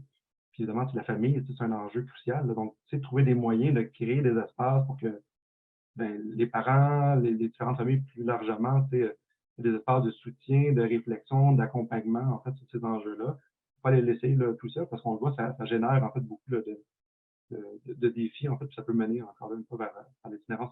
Je pense qu'il faut repenser notre cadre, en fait, par rapport à l'itinérance, mais repenser notre cadre aussi par rapport à la pluralité de genre et la diversité sexuelle, de voir que tout ça, en fait, est interrelié, puis peut avoir des conséquences communes ensemble. C'est qu'on travaille sur l'un, on peut travailler aussi sur l'autre en même temps. Tout à fait. Bien, je suis content aussi que tu mentionnes la famille, parce que, entre autres, dans la littérature, je me souviens, on revient souvent là-dessus, même si c'est un lieu où les jeunes peuvent vivre des grandes difficultés d'acceptation et tout ça, ça demeure quand même des personnes de référence de première importance. Alors, souvent, on dit, mais là, il faudrait vraiment comme travailler au niveau des familles, les outiller, les aider justement à mieux accueillir le jeune. Bon, on sait qu'il y a il y a certains comme la Fondation Émergence, Jorge le mentionnait tantôt avec Interligne, hein, ça ne s'adresse pas seulement aux personnes de la diversité sexuelle, ça peut s'adresser aussi à des parents, à des amis qui veulent comme mieux comprendre ces questions-là, surtout s'ils sont touchés de plus près puis ils découvrent, bon, suite à un dévoilement ou encore peut-être qu'ils ont des questions ou des doutes, etc. Donc, la coalition des familles LGBT aussi fait un excellent travail de sensibilisation et de formation dans différents milieux. Donc, il y a des initiatives, effectivement, dans ce sens-là, mais de continuer à pousser de plus en plus. Puis, comme disait Jorge aussi, de plus ça va être visible. Je pense que Jorge, mais je pense aussi à travers tes propos, là, plus ça va être visible, plus ça va être sur la place publique, bien, plus on va s'en préoccuper. Et à ce moment-là, mais là, il va peut-être y avoir une réponse plus globale, effectivement, d'y aller de façon plus large et pouvoir traiter ces choses-là en amont à ce moment-là. Je me demandais, parce que bon, on n'est pas tous, je vois qu'il y a des questions qui rentrent, c'est le fun, on va pouvoir regarder ça tantôt. Continuez, ne lâchez pas. Souvent, vous le mentionniez, ben là, tu sais, c'est une des raisons, bon, il y a la cisnormativité, l'hétéronormativité, qui sont des services qui sont très genrés, mais est-ce que vous pourriez donner des exemples pour qu'on comprenne un petit peu qu'est-ce qu'on entend par là, comment ça se concrétise, comment ça se vit concrètement, ça, lorsqu'un jeune fait face justement à des des services qui sont hétéronormés ou cisnormés. Je ne sais pas si vous pourriez peut-être comme donner peut-être certains exemples là, pour essayer de nous pister là-dessus. Des fois, on n'en est pas conscient justement que ça l'est, parce qu'on se dit tous ouverts, ouvertes à la diversité, sauf qu'à un moment donné, on se rend compte que dans nos propres façons de faire ou d'interagir, ben finalement, oui, effectivement, on ne s'en rend pas compte. Mais en tout cas, moi, c'est ce que je constate aussi souvent. Les gens, c'est pas tant de l'homophobie, que de l'hétéronormativité souvent à laquelle on va faire affaire. Je pense qu'on a passé un cap, mais là, il faut comme aller peut-être un peu plus loin. Donc, je reviens un petit peu à ma question. Là. Comment ça se manifeste? Au fond, c'est quoi là, les bugs là-dessus quand on parle d'hétéronormativité et de cisnormativité en hébergement ou autre? Évidemment, il y a plein d'exemples qu'on peut donner. Je ne pas compléter, Henri. Mais tu sais, un des éléments qu'on a documenté aussi auprès des intervenants intervenantes, tout le discours discordant entre les formulaires, par exemple, qui sont mobilisés dans les différentes ressources, et l'utilisation des pronoms et prénoms choisis par les jeunes. Puis là, tu sais, ce qu'on voit, ce qu'on a documenté, nous autres, là, dans les cours de discussion, c'est que les intervenants intervenantes nous disaient on n'a comme pas le choix. Nos formulaires qu'on a en ce moment, nous demandent le prénom donné à la naissance de la personne, le genre assigné à la naissance. Fait que là, dans ma rencontre d'accueil, par exemple, je montre même le formulaire aux jeunes, j'essaie de discuter avec lui des répercussions, puis j'ai pas le choix, il faut que je le coche. Puis après ça, ben, on essaie le plus possible de mobiliser le prénom choisi, le pronom choisi. Bon, on voit comment que tout ça est mal construit parce que là, ça demande un effort, en fait, grand pour tout le monde. On contourne, en fait, tout ça de différentes façons plutôt que de juste faire, on va juste changer le formulaire. Ça va être super simple, ça sera pas compliqué. Puis là, on va pouvoir utiliser vraiment le prénom, le pronom choisi. Ça s'arrête là. Mais là, ça demande aussi, quand on rencontre d'équipe, de qui on parle de la même personne. Donc, puis ça met plein de confusion. Fait que ça, c'est ce type de pratique-là, en fait, qu'on a vu.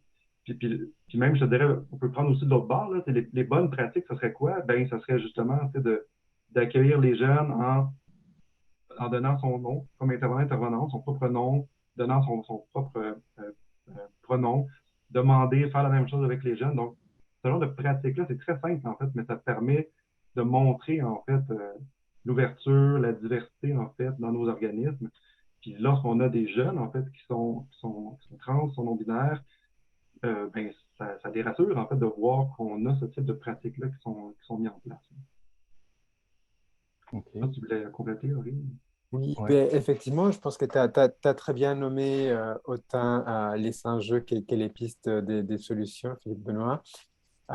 Puis ben, je pense que ça s'applique aussi pour les questions associées à l'orientation sexuelle. Souvent, si lorsqu'on va discuter avec une personne, un jeune ou un adulte, en fait, on va parfois présumer aussi que la personne a telle ou telle orientation sexuelle et c'est pas ça. Je veux dire, c'est pas ça l'idée. Enfin, il faudrait ben, justement, comme l'illustrait Philippe Benoît dans son exemple avec les pronoms, mais justement ben, qu'on soit ouvert aussi, qu'on demande aux gens, qu'on ne présume pas ni de l'hétérosexualité, ni de l'homosexualité ou de la bisexualité, ou peu importe, dès la personne qui est en face de nous, mais donc justement de montrer cette ouverture, montrer un accueil pour montrer aux personnes avec qui on travaille on ne présume pas de son orientation sexuelle et qu'on accueille son orientation sexuelle, quelle qu'elle soit. De la même manière qu'on va accueillir aussi son identité de genre ou son expression de genre. Et puis ça, évidemment aussi, il faut que ça se traduise dans les services. Si on parle des questions des services d'hébergement, par exemple, il faut aussi évidemment qu'il y ait des espaces aussi qui puissent être dédiés ou auxquels les personnes de la diversité sexuelle et la pluralité des genres puissent y accéder en fonction aussi de leur identité. Mais évidemment, comme on parlait tantôt moi aussi, ben, il faut qu'il y ait des financements, il faut donc qu'il y ait toute une structure qui suive derrière. Comme tu disais, Alain, tout à l'heure, il faut que les bottines suivent les babines. Mhm.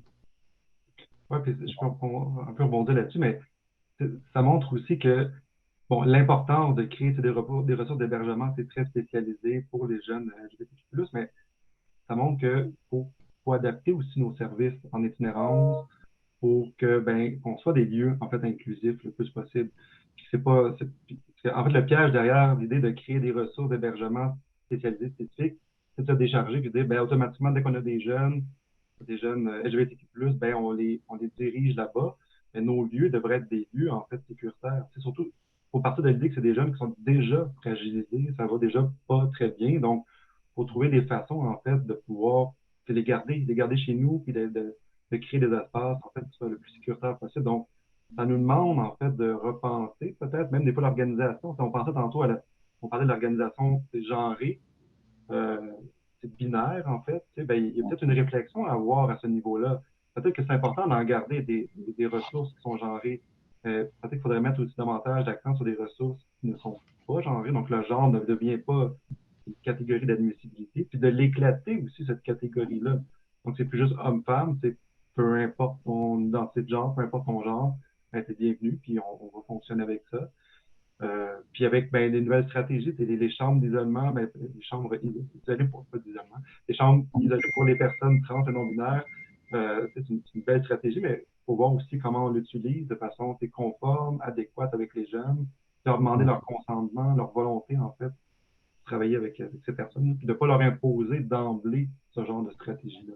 Donc, vraiment, c'est une réorganisation, je pense, en amont de nos différents services, puis qu'on devienne des espaces accueillants, en fait, tout simplement. Tout à fait. Puis ça revient un peu à ce que Jorge disait aussi tantôt, lorsqu'il disait qu'il faut inclure les personnes elles-mêmes dans la recherche de solutions puis dans l'application des solutions. Donc, ça aussi, vraiment, c'est une bonne piste de les impliquer pour savoir de quoi elles et ils ont besoin. Donc c'est ça. Puis pour revenir à la question pour les formulaires et tout ça, nous, on s'y attaque actuellement au niveau du CIUS. Puis effectivement, c'est très, très compliqué parce qu'il y a plusieurs systèmes d'information. On a les mains un peu liées par la RAMQ, donc il y a des changements qui doivent venir qui sont très techniques, admettons, là, des fois, là, très informatiques, admettons. Mais là, on va s'y atteler, mais c'est quand même tout un défi, justement, pour faire en sorte de ne pas mégenrer les personnes, soit en les accueillant dans un lieu où on donne des services ou autre. Là, je vois qu'il y a beaucoup de questions aussi dans la section questions-réponses et tout ça. Là, on est rendu, il est près de moins quart de toute façon. Peut-être qu'on pourrait passer directement aux questions. Je pense qu'on a fait un beau petit tour d'horizon avec vous deux. Merci beaucoup. C'est dommage que Francky n'était pas là parce que là, on aurait pu aussi avoir un exemple justement d'un projet dédié là, aux jeunes de la diversité sexuelle et pluralité des genres, de voir un petit peu comment c'est en train de se monter tout ça au niveau de l'idéation, puis justement d'impliquer les jeunes là-dedans pour que la ressource leur corresponde vraiment. Mais ce sera peut-être pour une autre rencontre. Donc, si vous voulez, à ce moment-là, ce qu'on pourrait faire, c'est on va aller regarder les questions et commentaires, voir un petit peu, puis c'est ça, c'est un peu stat, là. Vous pouvez, à ce moment-là, vous pouvez répondre là, spontanément là, aux différentes questions. Donc, je vais aller jeter un petit coup d'œil là-dessus. Il y avait une question ici aussi. Philippe Benoît, est-ce que des questions sont posées dans les refuges pour demander aux personnes d'identifier leur orientation sexuelle plus spécifiquement? Est-ce qu'on leur pose la question ou simplement on se montre ouvert par justement peut-être des questions qui ne sont pas trop genrées, justement, ou entre des questions plus neutres, admettons, qui laissent justement la place et qui ne présupposent pas là, En fait, nous, ce qu'on a vu avec les cours de discussion qu'on a menés au Québec, c'est que tout ça se fait.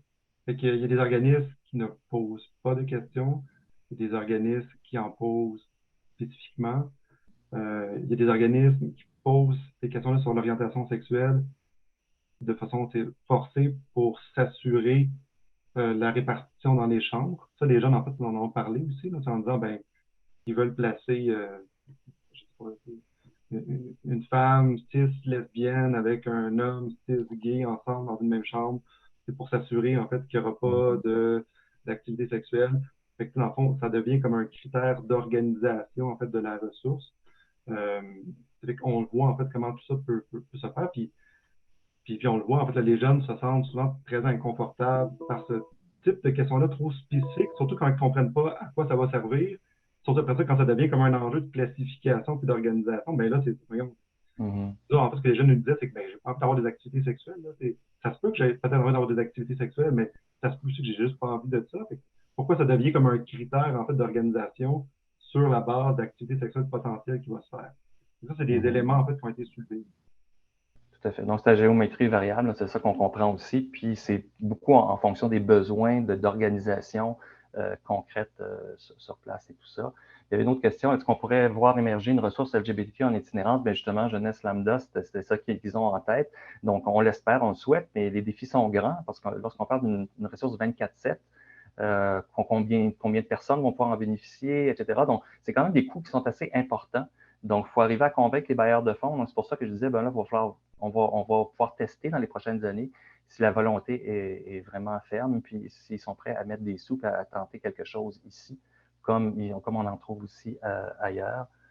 Ici, si je regarde aussi une autre question, il y a beaucoup été question des personnes trans, mais qu'en est-il des personnes non binaires? Hein? C'est quelque chose qui est un petit peu nouveau, relativement nouveau, j'ai l'impression, hein, cette question-là de non-binarité par rapport peut-être à ce qu'on se connaissait peut-être il y a 10-20 ans, en tout cas en ce qui me concerne.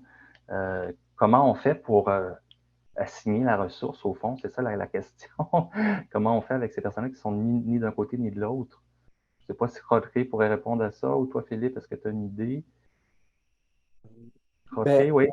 ben, effectivement, enfin, je pense que les ressources sont très binaires, hein. Mm. Des façons générales, notre système est très binaire et très mal adapté aux personnes non binaires, hein, justement. Je pense qu'il y a certaines ressources qui sont beaucoup plus sensibles, effectivement, à la non-binarité et qui vont accepter les personnes ou les assigner aussi à l'espace où les personnes se sentent le plus confortables. Et je ne connais pas nécessairement des façons très précises toutes les ressources en hébergement, évidemment, mais j'ai l'impression qu'il y a certaines ressources, surtout des petites ressources qui sont aussi parfois plus faciles peut-être à adapter, à bouger, qui s'adaptent plus facilement parfois à des questions justement associées à la non-binarité ou qui peuvent peut-être justement de euh, par leur taille être plus rapidement adaptables en fait et qui peuvent devenir plus accueillantes. Mais effectivement, sinon, la plupart du temps, comme dans le commentaire, effectivement, c'est très malheureux. Et on va classifier les gens en fonction de leur sexe assigné à la naissance, ce qui fait en sorte que ben, plusieurs personnes vont se retrouvent nulle part parce que les personnes ne veulent pas, évidemment, être mal assignées, si on veut. Donc, voilà, je ne sais pas, Philippe Benoît, si tu veux compléter. Ben exact, c'est exactement ça. Tu sais. Puis je pense que ça pose moins de problèmes pour les ressources d'hébergement ou les ressources qui accueillent les jeunes, peu importe leur genre. Ça pose moins de défis en fait pour ces ressources-là. Là où le bas blesse, c'est vraiment les ressources qui sont genrées en fait. C'est homme, femme, dans une logique de binarité. Puis là, ce qu'on voit, c'est que les personnes non binaires, euh, des fois, quand ils ont fait leur réseau, qui ont brûlé certaines ressources, ils n'ont pas le choix de se retourner vers ce type de ressources-là. Puis ce que les jeunes nous ont dit, entre autres, c'est de mentir. En fait, ils sont comme un peu obligés de se transformer, de se faire violence, en fait, là, pour rentrer en fait, dans une ressource ou dans une autre.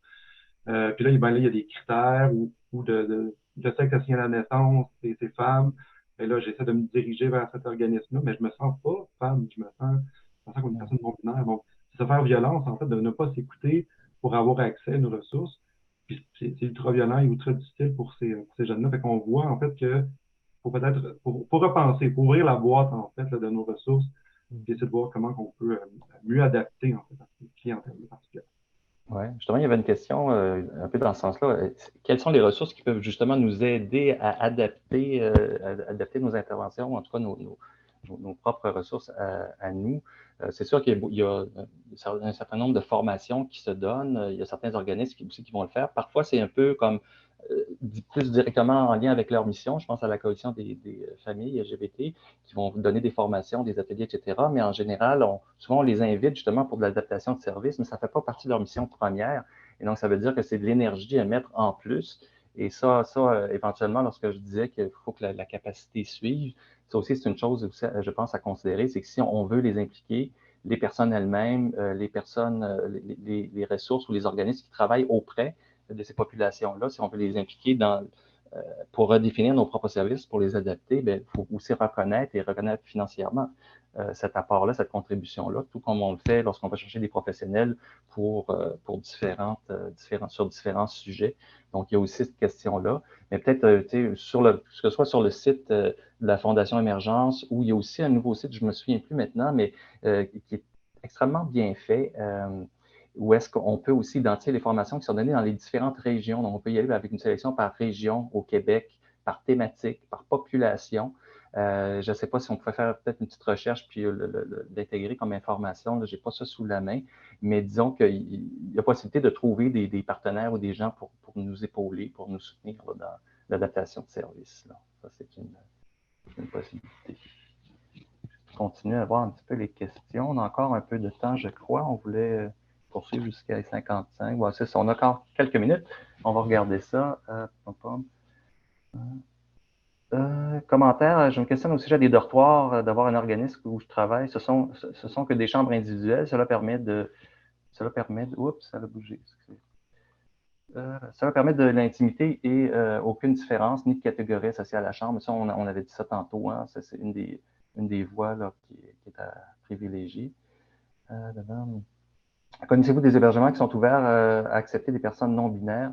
Les hébergements pour femmes n'acceptent pas les personnes non-binaires qui utilisent le pronom « il », mais qui ont un appareil génital féminin. En effet, tant pour la sécurité des personnes elles-mêmes que pour la prestation de services, la sécurité des gens qui sont là, il y a souvent des enjeux là-dessus.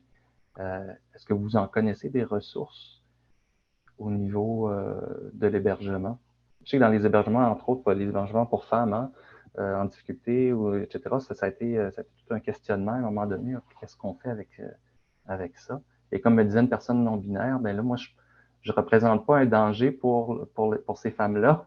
Mais par contre, si je m'en vais dans une ressource d'hébergement pour hommes, moi, je risque d'être en danger. Donc, c'est un peu le commentaire qu'elle me faisait. Donc, à un moment donné, comment on peut respecter ces gens-là, puis avoir une certaine sécurité, là.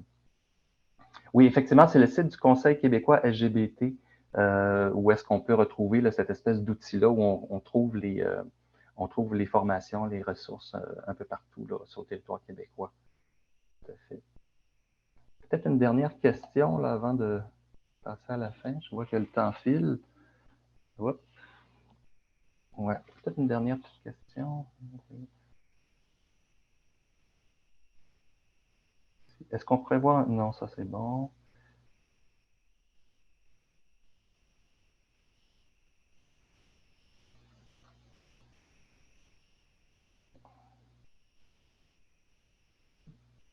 Ici, on parle énormément du manque de formation, d'information. Cependant, les fonds proviennent majoritairement du gouvernement. Y a-t-il cette ouverture dans la sphère du politique, plus politique de développement?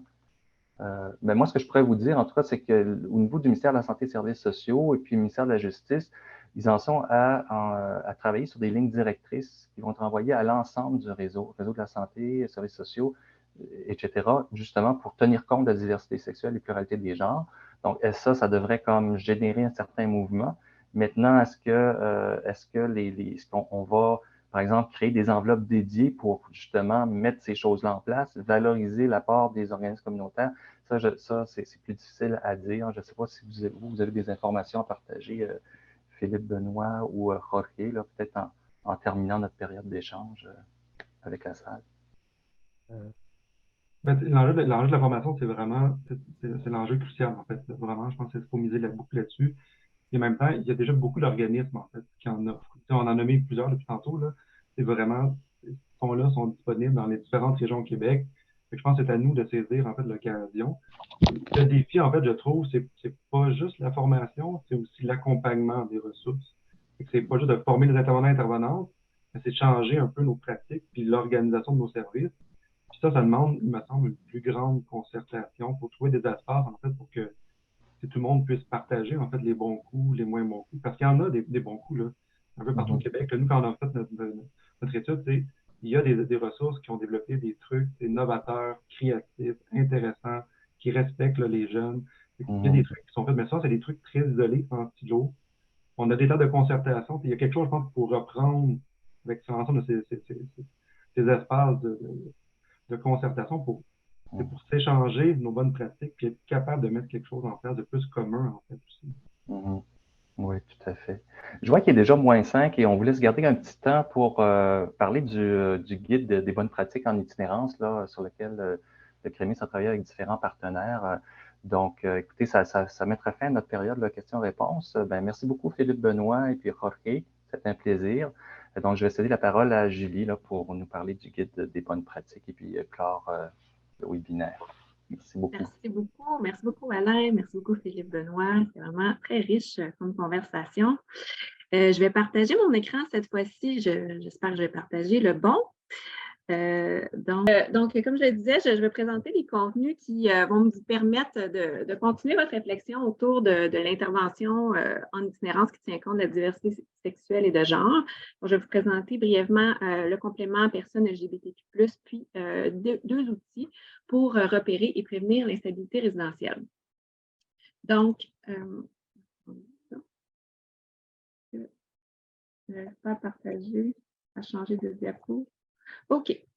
Donc, comme pour les autres compléments d'information sur certaines populations, donc c'est une synthèse de la littérature scientifique d'environ une quinzaine de pages qui est rédigée sous la forme de questions et réponses. Donc, c'est un langage vraiment digeste où on présente les profils et les trajectoires des personnes LGBTQ+, qui vivent en situation d'itinérance. On trouve aussi des informations qui renseignent sur leurs besoins particuliers puis sur les obstacles rencontrés dans l'utilisation de services. Et aussi, on retrouve des pistes d'intervention à privilégier avec pour chacune d'entre elles des références qui sont suggérées pour en savoir davantage. Donc, on parlait tout à l'heure de prévention, de sensibilisation, meilleure compréhension des réalités spécifiques des personnes LGBTQ+. Donc, c'est un document d'introduction, il faut vraiment le voir comme ça, qui pourrait, par exemple, servir à la formation pour une personne qui commence à travailler dans le domaine et puis donc la clientèle ou une partie de la clientèle s'identifie comme personne LGBTQ+.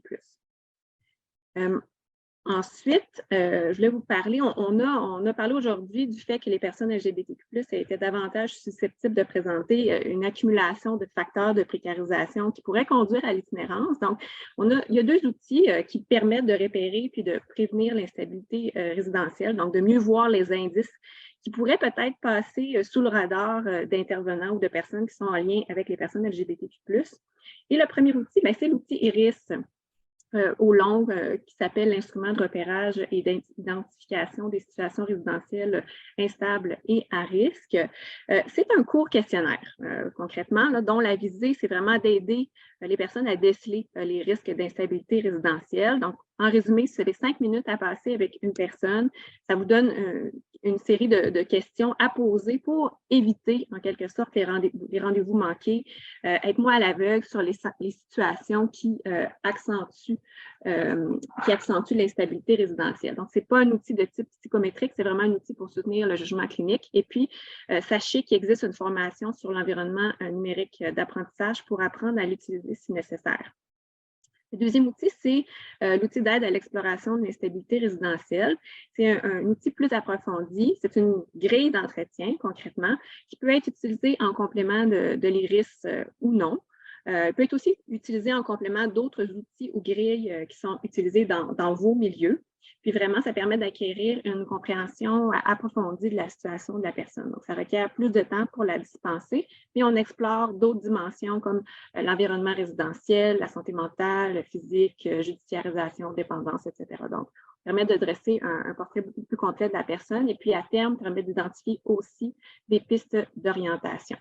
Donc, pour résumer, ce sont deux outils qui servent à rendre visible l'invisible, puis d'une certaine manière peuvent soutenir la prévention d'aggravation de situations qui pourraient faire basculer des personnes LGBTQ+ vers l'itinérance. Donc, voilà pour le bref survol des ressources du CREMIS.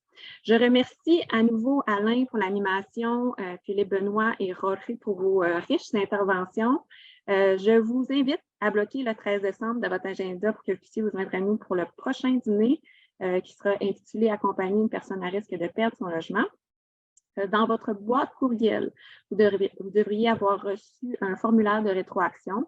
On vous remercie vraiment de prendre quelques minutes de votre temps pour le remplir. Hein. Comme vous savez, c'est toujours aidant pour nous aider à bien comprendre comment notre offre de formation peut être davantage adaptée aux besoins des professionnels du réseau. Donc, pour vous tenir informé à propos des prochaines activités du CREMIS, on vous invite à vous abonner à l'infolettre au www.cremis.ca. Merci à tous pour votre présence et bonne fin de journée et à la prochaine.